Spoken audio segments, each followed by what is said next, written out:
Hal menariknya yang pertama sih menghadapi mahasiswa gitu ya, macem-macem banget kayak gitu dan tuh berbeda gitu karena dulu waktu zaman kuliah kan kegiatan kayak gini tuh nggak ada gitu. Jadi kayak tahu gitu dunia kampus di zaman sekarang tuh kayak gimana gitu. Itu juga satu hal menarik dan update juga gitu ya buat aku tentang kehidupan di kampus.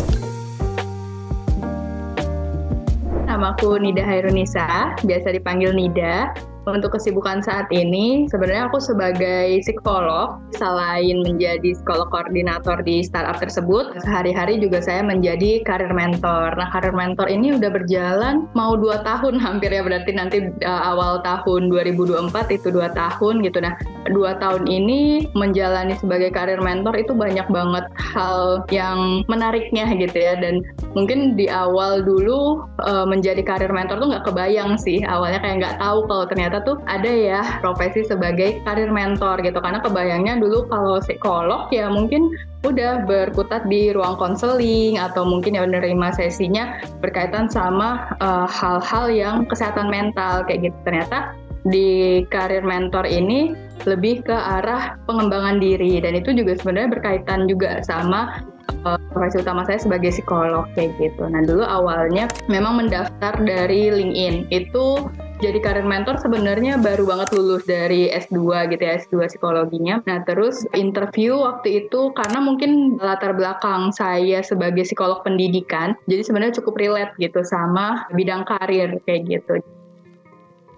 Hal menariknya yang pertama sih sebenarnya yang paling berasa banget itu tuh menghadapi mahasiswa gitu ya kan, karena yang ikut di sini menti-menti rata-rata dari semester 5 lah ya, dari semester 5 sampai semester akhir itu macem-macem banget kayak gitu dan cukup berbeda gitu karena dulu waktu zaman kuliah kan kegiatan kayak gini tuh nggak ada gitu.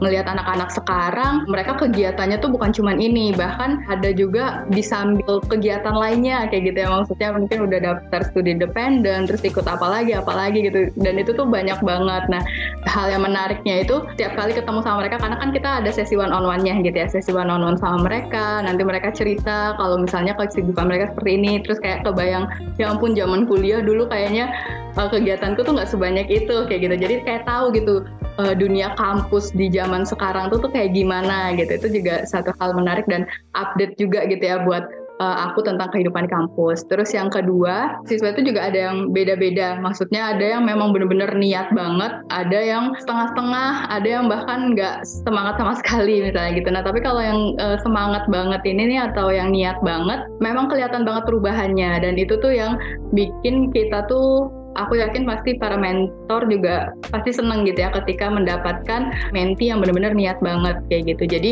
mulai dari awal dia masuk, kalau dulu kan sempet yang tiap minggunya kita ada sesi one on one.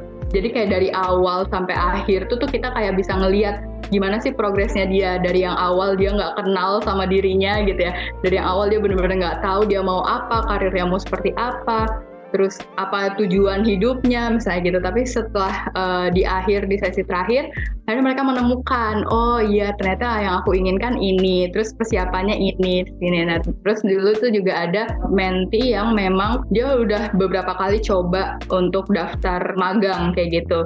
Dia coba-cobain aja sih sebenarnya, maksudnya bukan yang kayak benar-benar pengen magang gitu, tapi masih mencoba-coba, apalagi ketika memang kita udah bikin CV-nya dan udah di-review segala macam. Nah, ketika dia udah bikin CV yang memang sesuai gitu ya sama kelas dari MyEduSolve, terus dia coba daftar gitu ya, daftar di mana-mana. Setiap kali dia daftar, dia dapat jadwal sesi interview kayak gitu. Makanya dia bilang kayak CV ini deh Kak kayak gitu. Padahal sebelum-sebelumnya tuh aku juga sering Kak nge-share aja iseng-iseng gitu kan. Nggak pernah ada yang dipanggil interview katanya gitu. Tapi semenjak pakai CV ini, tiap kali aku daftar aku pasti dipanggil sesi interview katanya kayak gitu. Jadi itu tuh hal-hal yang memang menyenangkan dan menarik juga gitu ya, ngelihat progresnya dari para menti-menti kita kayak gitu kan. Sebenarnya awalnya dulu kan lihat lowongan ini tuh di LinkedIn gitu ya. Terus dia ini unik gitu ya lowongannya kalau aku lihat gitu. Jadi kata-kata deskripsi kualifikasinya itu tuh bukan yang kayak spesifik harus jurusan apa atau mungkin harus apa gitu. Tapi bener-bener kata-katanya tuh aku inget banget.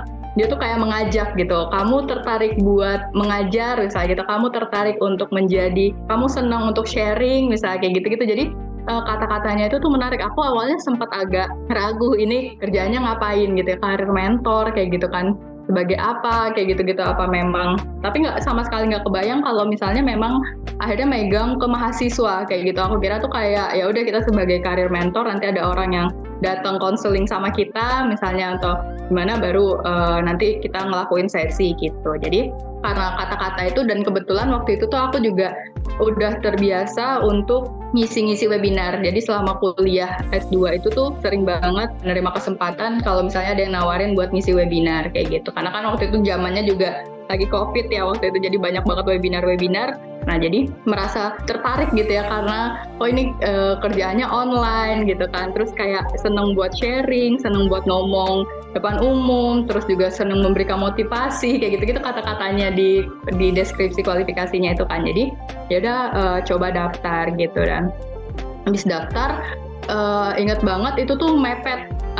Aku ngerasa kayak aku mungkin batch yang akhir-akhir deh gitu ya. Jadi habis aku daftar itu langsung dipanggil sesi interview gitu. Di sesi interview juga lebih ke arah ngobrol sih, maksudnya kesibukannya seperti apa, terus juga banyak ngobrol juga tentang alat-alat tes. Makanya tadi mungkin aku juga sempat nyinggung gitu ya, dari MyEduSoft ternyata juga memikirkan nih kira-kira untuk pengembangan diri si menti atau si mahasiswa ini tuh butuh alat tes apa misalnya kayak gitu. Jadi tuh waktu itu pas interview tuh juga banyak ngobrolin itu. Dan udah setelah selesai satu kali interview, alhamdulillah juga langsung dapat offering dapat, terus langsung kayaknya selang seminggu apa 2 minggu aja gitu, deket banget gitu kita udah mulai yang batch keduanya ya, cycle keduanya gitu. Jadi di awal akhirnya tertarik atau penasaran gitu ya sama karir mentor gitu.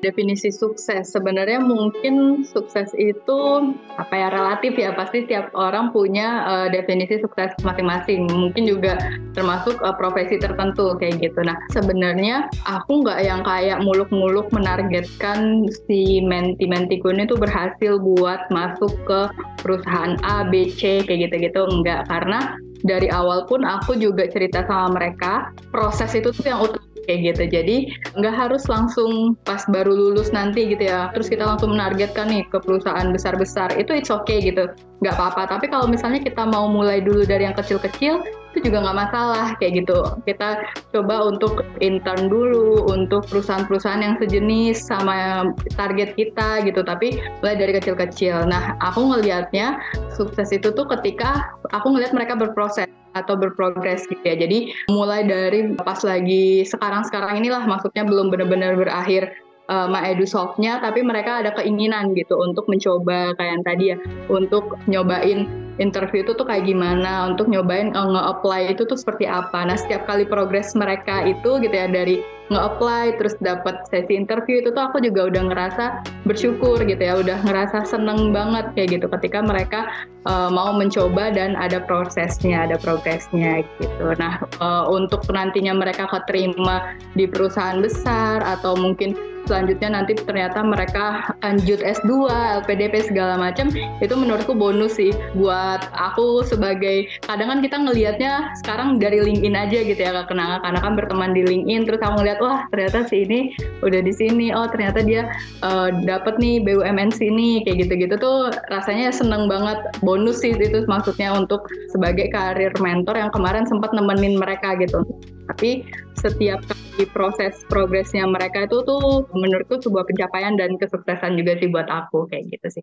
Iya, kalau dari aku sebenarnya yang paling utama sih pastinya seneng dan bersyukur sih. Maksudnya aku jadi ngerasa ya mungkin kan setiap dari kita pasti ya mengorbankan sesuatu lah, mungkin dari menti juga mengorbankan waktunya mereka, dari aku juga pasti mengorbankan waktu, mungkin akhirnya aku harus bangun lebih pagi, misalnya kalau kelas pagi gitu ya jam 7 pagi gitu kan, berarti kita harus sama-sama bangun lebih pagi, terus atau pas sesi one on one-nya karena aku full time kita harus one on one di Sabtu atau Minggu kayak gitu-gitu. Nah aku ngelihatnya jadi ketika mereka berprogres, ada langkah kecil-kecil yang udah mereka capai, itu tuh jadi ngerasa nggak sia-sia gitu apa yang udah sama-sama kita korbankan misalnya kayak gitu. Jadi seneng banget gitu ngelihatnya mereka juga nggak menganggap ini tuh jadi beban kayak gitu. Aku tuh juga selalu bilang sih di setiap kelas career mentoring gitu ya, aku selalu bilang harapannya di kelas karir mentoring ini tuh nggak jadi beban sama mereka. Ini tempat mereka buat senang-senang, buat santai, buat sharing bareng-bareng. Jadi mungkin di Pathway kan udah pusing gitu ya. Kelasnya malam kayak gitu, udah mereka namanya seharian kuliah, terus malamnya masih Pathway, ada tugas segala macam. Nah, tapi kalau di kelas karir mentor, aku harapannya sih teman-teman bisa jadi tempat yang santai, yang menyenangkan lah gitu ya. Maksudnya kita sharing aja gitu, kalian ini bisa banget dibawa, direfleksikan ke kehidupan sehari-hari, aku bilang kayak gitu. Jadi dengan begitu tuh aku ngelihat mereka akhirnya nggak menjadikan karir mentor itu tuh sebagai karir mentoring itu sebagai beban gitu. Kalaupun ada tugas yang memang harus dikerjakan, dan ini tuh tugas itu tuh juga balik lagi buat mereka. Maksudnya kalau ada journaling, ada worksheet apa ya, itu tuh buat mereka juga gitu kan, bukan buat aku atau buat siapapun kayak gitu kan. Jadi dari situ tuh akhirnya menyenangkan gitu ya, maksudnya ngelihat mereka berprogres ngerjain journaling, pengenalan diri itu tuh dengan sungguh-sungguh kayak gitu kan. Jadi oh iya Kak, ternyata tuh aku nggak bisa selama ini tuh aku nggak kenal loh emosiku tuh apa gitu, tapi ternyata dari situ tuh jadi kenal emosinya, jadi tahu kelebihan kekurangannya kayak gitu kan. Terus berlanjut lagi yang habit itu juga tuh, kadang kalau pas lagi ngomongin habit ya ternyata dibiasakan itu tuh bisa merubah perilaku kita ya Kak, kayak gitu kan, bisa merubah ini, terus lanjut ke CV segala macam gitu. Jadi selalu aku melihatnya sih, maksudnya dari mereka progres atau itu tuh suatu hal yang menyenangkan atau membahagiakan lah gitu ya buat aku. Dan nggak lupa sih bersyukur gitu, karena berarti apa yang udah di-sharingkan, apa yang udah disiapkan sama tim MyEduSolve gitu tuh bener-bener berdampak gitu di anak-anaknya. Oke, nah sebenarnya cara aku buat mengenali diri tuh lebih ke arah banyak refleksi sih. Kadang tuh yang nggak kita sadari gitu ya, dalam sehari-hari kan kita punya rutinitas gitu, punya kegiatan yang memang udah ya gitu-gitu aja kayak gitu. Pagi berangkat ke kantor, pulang sore, terus malam ada kegiatan apa lagi kayak gitu. Nah itu kadang tuh membuat diri kita tuh kayak robot gitu ya, jadi berjalan tanpa benar-benar menikmati hari dan waktunya misalnya kayak gitu. Nah, kadang ketika aku udah sadar nih kalau misalnya aku udah terlalu kayak robot gitu ya, maksudnya menjalani rutinitas yang gitu-gitu aja, aku ngambil jeda sebentar kayak gitu, yang ngambil waktu sebentar buat ya mungkin istilahnya sekarang me time kayak gitu ya. Aku nggak harus ke kafe atau gimana sih, tapi di kamar aja juga cukup gitu ya, di kamar. Terus aku refleksi, aku tuh seneng banget buat journaling. Pertanyaannya aku cari di Pinterest, kadang tergantung apa yang pengen aku gali. Misalnya aku lagi pengen ngegali tentang karirku sekarang, aku cari di Pinterest prompt karir kayak gitu kan. Nanti itu muncul tuh pertanyaan-pertanyaan. Nah biasanya dari situ tuh aku coba ngejawabin sih pertanyaan-pertanyaan dari Pinterest itu gitu ya. Maksudnya misalnya gimana perasaannya sekarang tentang karir yang sedang dijalani kayak gitu, terus aku tulisin misalnya kayak gitu. Atau mungkin kalau misalnya bukan cuma tentang karir, tentang keseharian aja, misalnya dalam mau menuju ke, ini udah setengah tahun, waktu itu tuh bulan Juni itu tuh aku inget banget, bulan Juni itu tuh aku coba refleksi lagi gitu kan. Maksudnya ini tuh udah sesuai belum sih sama apa yang aku inginkan, ini tuh udah sesuai belum sih sama apa yang memang pengen aku capai ke depannya, target tujuanku segala macam gitu-gitu kan. Nah itu aku refleksi dari sana, akhirnya itu tadi aku menemukan gitu kan, ternyata 1,5 tahun ke belakang kayaknya ada hal yang memang nggak sesuai gitu sama diri aku kayak gitu, yang kayaknya kalaupun aku bisa memilih, aku pengen memilih hal lain gitu, bukan ini kayak gitu kan. Terus juga aku coba cari tes-tes gitu ya, kadang kan ada ya di internet gitu ya, tes buat bakat atau Ikigai, misalnya waktu itu tuh dari MyEduSolve juga ada tes Ikigai, terus aku coba ngetes gitu kan, ternyata kesini ya arahnya gitu.